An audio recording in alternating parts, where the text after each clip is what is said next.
अस्सलाम वालेकुम जी। मैं फातिमा नकवी हूँ, निश्तर कॉलोनी लाहौर से। मैं बेवा हूँ। मेरी दो बेटियां हैं, ये 6 साल की है और ये 4 साल की।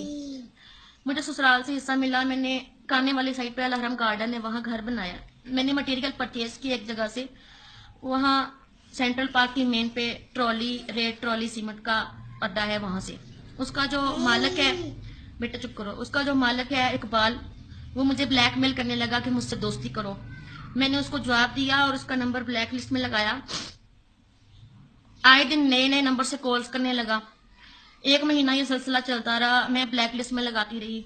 लास्ट ये कि परसों रात उसने मुझे नए नंबर से कॉल किया और मुझे धमकी दी है कि अगर सीधी तरह मेरी गल नहीं मानती, मैं तेरा कत्ल कर दांगा, मैं तेन चुकवा दांगा, जा मेरे बारे जिथे पर्चा कराना करा।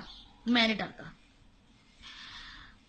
मेरे साथ कोई घर में तो मेरा कोई नहीं है, भाई मेरा नहीं है, मेरे वालिदैन बूढ़े हैं, उनके साथ मैं रह रही हूँ।